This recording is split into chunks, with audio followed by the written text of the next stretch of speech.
তো গ্যারেজে গিয়ে দেখলাম এখানে কুকুর তার বাচ্চাদের লেস কেনার জন্য লেস দেখছে। তো আমি তাকে ডিস্টার্ব না করে আমি চলে গেলাম গাড়ির দিকে।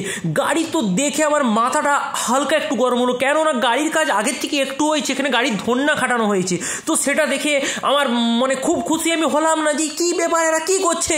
আমি সঙ্গে সঙ্গে মালিককে ডাকলাম যে কোথায় কাজ হয়েছে আমাকে দেখাও। বলো স্যার আসুন আসুন সামনে কাজ হচ্ছে। দেখলাম আচ্ছা গাড়ির এখন হেলমেট পরানোর কাজ হচ্ছে, হেলমেটের এখানে রং দেওয়া হচ্ছে, কেবিনের কাজ হচ্ছে। বললাম ঠিক আছে চলো। তারপরে বললাম কী ব্যাপার, গাড়ির চোখকে খুলে দিচ্ছে, গাড়িকে অন্ধ করে রেখেছে। অন্ধ গাড়ি কীভাবে সম্ভব? বললো স্যার এটা একটু খুলে রেখেছি, এটা একটু কাজ আছে। আমি বললাম ঠিক আছে কাজ থাক।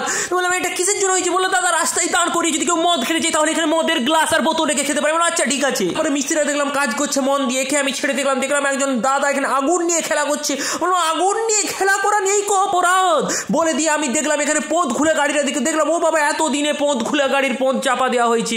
দেখে আমার মনটা জুড়িয়ে গেল। তারপরে আমি এদেরকে বললাম প্রত্যেককে মন দিয়ে কাজ করো বলে আমি বাড়ি চলে আসলাম।